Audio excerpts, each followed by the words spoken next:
खबर मध्य प्रदेश के रीवा जिले से है, जहां कांग्रेस से गुड़ प्रत्याशी कपिध्वज सिंह ने द्वारा किए गए दोहरे हत्याकांड के पीड़ित परिवार अभिनव मिश्रा व राम लखन सिंह पटेल ने प्रेस वार्ता कर आरोपी को कांग्रेस से बेदखल करने की अपील की है। पीड़ित अभिनव मिश्रा ने प्रेस वार्ता कर कहा कि कपिध्वज सिंह ने मेरे भाई अभिषेक मिश्रा एवं मान सिंह पटेल की हत्या 10 अप्रैल 2002 को 9 बजे पपरा के घनघोर जंगल में गोली मारकर की थी। साथ ही सिर काटकर व जलाकर पपरा के जंगल में तालाब के किनारे फेंक दिया ताकि शवों की पहचान ना हो सके। इसके बाद कपिध्वज सिंह नेपाल भाग गए। उन्होंने कहा कि मेरे भाई अभिषेक एवं मान सिंह पटेल की हत्या के बाद प्रश्न उभर कर सामने आता है कि इस प्रकार के खूंखार अपराधी को कांग्रेस टिकट देकर गुड़ विधानसभा क्षेत्र का प्रत्याशी बनाया। आरोपी कपिध्वज सिंह ने जनता को वोट लेकर विधायक बनने का सपना देख रहा है। बड़े दुख की बात है कि जो समाज सदियों से ब्राह्मणों व अन्य जातियों का रक्षक रहा, उस क्षत्रिय कुल में जन्म लेकर कपिध्वज सिंह ने अपने खूंखार कारनामों से अपने साथियों के साथ विश्वासघात कर हत्या कर दिया। अभिनव मिश्रा ने कहा कि कपिध्वज सिंह समाज सेवा व ढोंग रचकर विधायक बनना चाहता है। आरोपी कपिध्वज द्वारा जिला सत्र न्यायालय रीवा में अपने आप को साठ-गांठ कर दोष मुक्त करा लिया, जिसकी अपील मेरे द्वारा व शासन के द्वारा माननीय उच्च न्यायालय जबलपुर में विचाराधीन है, जिसका अपील क्रमांक CRA 1745/2012 है। उन्होंने कहा कि इस तरह के खूंखार अपराधियों को कांग्रेस में जगत नहीं होती थी, इनकी जगह खेल में होती थी। वर्तमान कांग्रेस कमलनाथ अपराधियों को जोड़कर जनता के बीच आतंक व वातावरण फैलाना चाहती है। देखिए क्या कुछ कहा प्रेस कॉन्फ्रेंस में। आप सभी का धन्यवाद, आप यहाँ पे हमारे अनुरोध पे आए। मेरा नाम अभिनव मिश्रा है और आप मेरे साथ श्री राम लखन सिंह हैं, रिटायर्ड शिक्षक हैं। मैं पेशे से व्यवसायी हूँ। आप मेरे छोटे भाई अभिजीत मिश्रा हैं। आप लोगों के सामने मैं एक पुरानी कहानी को फिर से रखना चाहता हूँ और ये बात है 10 अप्रैल 2002 को, जब कपिध्वज सिंह ने मेरे भाई को बुलाया अपने नामजद साथियों के साथ और उनका अपहरण करके उनको पपरा के जंगल में ले गया। वहाँ उनकी उसने गोली मार के हत्या की। तदुपरांत उसने उनका सर काटा। सर काटने के बाद उनके शरीर को सीधी जिले के विभिन्न स्थानों पे फेंक दिया और बाकी जो उनका सर बचा था उसको वापस पपरा के जंगल में ले जाके उसको नष्ट किया और तदुपरांत वो यहाँ से फरार हो गया। और पुलिस के काफ़ी अथक प्रयासों से ऐसा कहा जाता है कि उसको नेपाल से गिरफ्तार करके रीवा लाया गया। उसके बाद उसके ऊपर सारी उसकी रिकवरी हुई, सब कुछ हुआ, पूरा मामला चला। जनवरी 2003 में उसको माननीय उच्च न्यायालय से ज़मानत मिल गई। उस ज़मानत के अगेंस्ट में मैंने सुप्रीम कोर्ट में माननीय सर्वोच्च न्यायालय में अपील की और लगभग सितंबर, एग्जैक्ट डेट तो मैं नहीं बता, ध्यान नहीं है, लगभग सितंबर 2003 में माननीय सर्वोच्च न्यायालय ने उसकी ज़मानत अर्जी को खारिज कर दिया, उसकी ज़मानत को खारिज कर दिया और ये कहा कि इसको ज़मानत नहीं मिलनी चाहिए। उसने और उसको तत्काल सरेंडर करना। उसने माननीय सर्वोच्च न्यायालय के आदेश की अवहेलना की और तकरीबन 1.5 साल तक वो फरार रहा। फरारी के दौरान भी उसने एक आदि अपराध किए, पन्ना ज़िले में शायद। उसके बाद जब माननीय सर्वोच्च न्यायालय ने DGP को पर्सनली प्रेजेंट होके, इस बीच में माननीय सर्वोच्च न्यायालय SP को बुला चुके थे पूछने के लिए कि वो अभी तक गिरफ्तार क्यों नहीं हो रहा। लेकिन जब माननीय सर्वोच्च न्यायालय ने DGP को बुलाया कि आप आके यहाँ बताएं कि ये फरार क्यों है, गिरफ्तार नहीं हो रहा है, तब पुलिस के दबाव के चलते उसने एक दिन पहले कोर्ट में सरेंडर किया और उस पर माननीय सर्वोच्च न्यायालय ने ये टिप्पणी दी कि अगर यही स्थिति थी तो हमको DGP को पहले बुला देना था, वो पहले सरेंडर कर देता। बहरहाल उसके बाद पूरा ट्रायल चला। ट्रायल चलने के बाद ये, चूँकि ये कोर्ट का निर्णय है, उसके विपरीत हम अपील कर सकते हैं, टिप्पणी नहीं कर सकते हैं, तो इसको बरी हो गया और उस पर हमने माननीय उच्च न्यायालय पे अपील दायर की अपील भी शासन द्वारा नहीं, मेरे द्वारा दायर की गई, जिसको बाद में शासन ने ज्वाइन किया। आज वो अपील लंबित है। ये सब आपको बताने का उद्देश्य ये है कि उसको आज की डेट में, कपिध्वज को आज की डेट में कांग्रेस पार्टी ने गुड़ से अपना प्रत्याशी बनाया है, जो कि एक बहुत ही क्रूर किस्म का अपराधी है। उसको टिकट दे के प्राथमिक स्तर पे ही कांग्रेस पार्टी ने जनता के साथ अन्याय किया है। जो आदमी बिना किसी पद पे रह के किसी भी अपराध को इस स्तर से क्रियान्वित कर सकता है, वो पद पे रहने पे किस स्तर पे जाएगा, इसकी कल्पना नहीं की जा सकती। ये कल्पना से परे है। यही नहीं, इसके अलावा भी इसके ऊपर कई अपराध हैं। इस घटनाक्रम में एक घटनाक्रम मैं आपको बताना भूल गया। माननीय सर्वोच्च न्यायालय के सरेंडर के बाद ये जेल में रहते 56 भोग में पाया गया था। वहाँ पे भी मैंने इसको जाके कन्फ्रंट किया कि भाई आज जब न पेशी न कुछ है तो ये यहाँ पे क्या कर रहा है, जिसमें माननीय फैज़ अहमद किदवई कलेक्टर साहब, एसपी वेद प्रकाश शर्मा जी मौके पे पहुँचे। कलेक्टर साहब ने अपनी रिपोर्ट भी प्रस्तुत की, लेकिन कोई कार्रवाई नहीं हुई। शासन प्रशासन को मैनेज करना, उनको हैंडल करना, ये बहुत अच्छे से जानता है। अगर ऐसे आदमी को पार्टी टिकट दे रही है, चुनाव में मैदान करेंगे, तो ये जनता के साथ अन्याय है।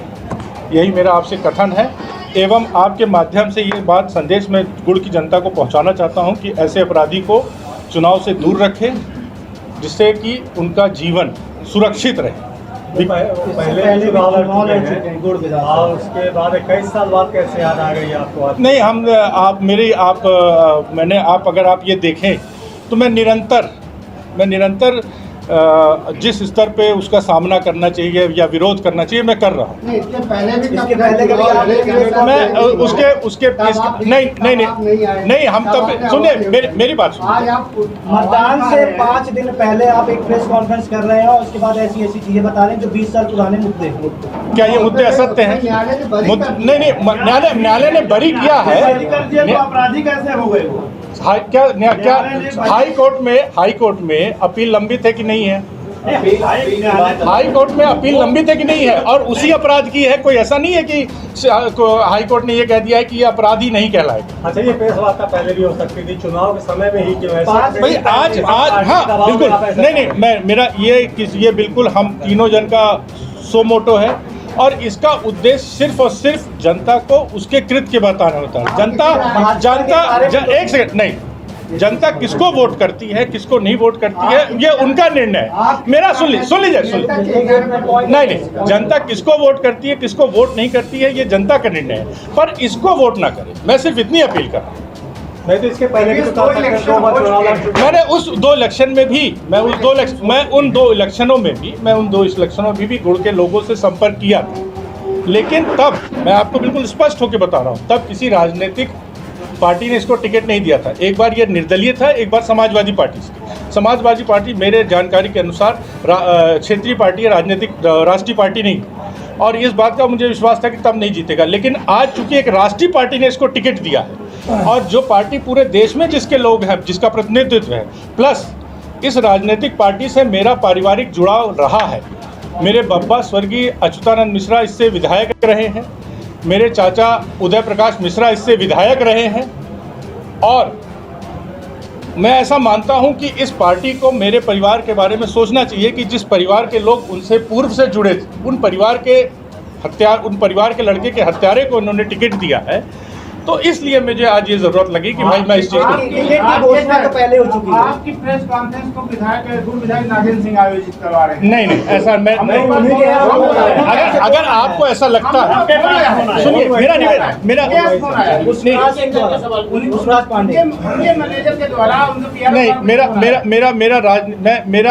उनसे कोई लेना देना नहीं है। तो वही नहीं भी है, वहीं से फोन आया नागेंद्र सिंह के इशारे पर। जनता से अपील आप तब भी कर सकते थे जब इनको टिकट मिला था। नहीं, मैंने आप सर्वे के बाद ये लगा कि वो हार रहे हैं।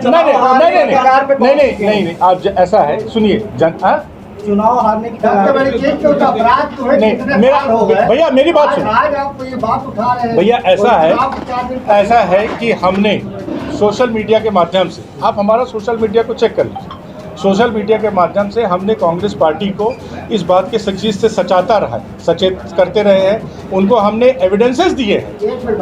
आखिर ऐसा क्या पड़ा कि आपको प्रेस वार्ता करना पड़ा? मैं अब गुड़ की जनता को संदेश देना चाहता हूं कि भाई आप अपराधी कपिल ध्वज सिंह को वोट ना दें, बस।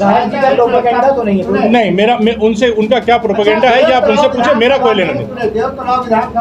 गौतम को भी टिकट मिल गया है। हाँ, वो भी हत्या के आरोपी हैं। सजा नहीं मिली तो जेल का सत्तर हत्या की हुई आरोपी है, वो भी कांग्रेस के। भैया देखिए, मैं इसलिए मैं बताता हूँ ना, परमेश गौतम ने जिसकी हत्या की उसका नाम स्वर्गीय अमित मिश्रा है, और वो मेरे ख्याल से कांग्रेस पार्टी का ही कार्यकर्ता था।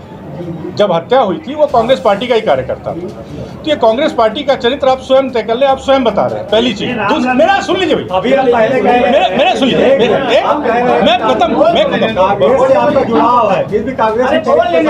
नहीं, हाँ बिल्कुल भाई, जब जुड़ाव था है, नहीं बोला मैं भाई। मैंने आपसे क्या कहा कि कांग्रेस, मेरे स्वर्गीय बब्बा अच्युतानंद मिश्रा, कोई ऐसा मैं अनगढ़ंत या मन से नहीं बोल रहा हूँ, ये प्रमाणित चीजें हैं, ये पटल पे है।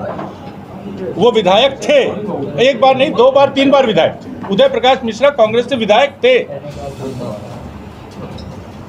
आपने अभी कहा कि विधायक हमारे घर से थे, तो क्या इस तरह से आप लोगों ने वहाँ बताया था कि कांग्रेस को कि ये इस तरह के काम किए? नहीं, हमने अपने हमारे जो, आप अगर हमारा सोशल मीडिया को स्क्रॉल करेंगे। सोशल मीडिया क्यों दे भाई ये बताइए, मैं अभी भी सोशल मीडिया पे दे सकते हैं? नहीं, हमने सोशल मीडिया पे अभी भी दे रहे हैं। ये भी एक भाई, आप लोग प्रजातंत्र के फोर्थ पिलर कहलाते हैं, और अगर हमको प्रजातंत्र में कोई चीज़ अप्रोच करनी है तो हमको, अगर विधायिका के बाद अगर हम कहीं जाते हैं तो हमने माना कि इनके माध्यम से हमको सूचना करते हैं। मेरा आपसे निवेदन, आपके मुताबिक कपिल सिंह हत्यारे हैं, तो परमेश गौतम क्या है? वो भी हत्यारा है, बिल्कुल हत्यारा है। आपके जो भाई जो भी हैं, स्वर्गीय श्री अभिषेक मिश्रा जी, और इनके लड़का भी साथ में था, दोनों जन का था। उनका नाम मान सिंह पटेल था। जो हत्या हुई थी, हत्या की वजह क्या है जी? हत्या की वजह क्या? कपिल ध्वज सिंह मूलतः, आपको हत्या की वजह मैं बता देता हूँ। इसको पुलिस ने जो जांच में प्रस्तुत किया था, वो उन्होंने एक उनके परिवार से जो हमारे संपर्क थे उसको यूज़ किया था, लेकिन मूलतः वजह ये है कि ये आदमी अपने आप को एक बाहुबली क्रिमिनल की तरह एस्टेब्लिश करना चाहता है, इसलिए इसने ये अपराध किया। और उसके पहले भी इसने रीवा शहर से दिन दहाड़े एक लड़के का अपहरण किया था, उसमें भी ये बरी हो गया। कोर्ट से बरी हो गए? भैया कोर्ट से बरी हो गए भैया, आप कोर्ट से, मैंने आपसे ये हाँ, एक कोर्ट से बरी हुए साहब, एक कोर्ट से बरी हुए। अभी हाई कोर्ट में अपील पेंडिंग, और अपहरण वाले की मुझे जानकारी नहीं। जेल के, अपनी जो केंद्रीय जेल है रीवा, उस दीवार पे साफ साफ लिखा है कि हम अपराध से घृणा करें, अपराधी से नहीं। हम मानते हैं आपके नजरिए चलते हैं कि वो अपराधी है मालिक, और साफ साफ लिखा है कि अपराध से घृणा करें, अपराधी से नहीं। ठीक है, तो जनता फिर क्यों घृणा करे उस आदमी से, जब साफ कानून ही बोल रहा है कि अपराधी से घृणा न करिए? आज के टाइम में कपिल तो कोई अपराधी नहीं है, कोई गुंडागर्दी नहीं करते, ना अपहरण करते, ना लूट करते। अच्छा, एक अभी हाल में ही उसके खिलाफ एक मुकदमा दर्ज हुआ था रीवा में, जबरन कॉलोनाइजिंग वगैरह का कुछ से रिलेटेड, मुझे एग्जैक्ट उसकी डिटेल्स नहीं मालूम, लेकिन अभी हाल में ही यहाँ पे प्रॉपर्टी से संबंधित कोई मुकदमा दर्ज हुआ था। बात है, सिद्ध होना बहुत बड़ी बात है भैया। मैंने कहा बिल्कुल हो सकता है, मेरे पर भी कोर्ट से सिद्ध नहीं होता तो उसको आप अपराधी नहीं बोल सकते हो। जब आप आरोपी तो बोल सकते हैं, आरोपी बोल सकते हैं, उसमें तो बरी हो गए हैं। तो अभी भी तो हाई कोर्ट में तो अभी भी आरोपी है ना, हाई कोर्ट में तो अभी भी आरोपी है ना।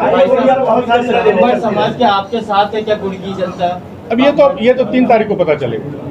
तो बात तो हुई होगी ना आपके समाज? हाँ, मैं अपने लोगों से संपर्क कर रहा हूँ, ब्राह्मण समाज में संपर्क कर रहा हूँ, तो वो लोग इस बात का आश्वासन दे रहे हैं कि इस चीज़ को हम ध्यान में रखेंगे। आपके बगल में हाई कोर्ट में अपील पेंडिंग। जब से ये बरी हुआ वो बता, वो ये नहीं,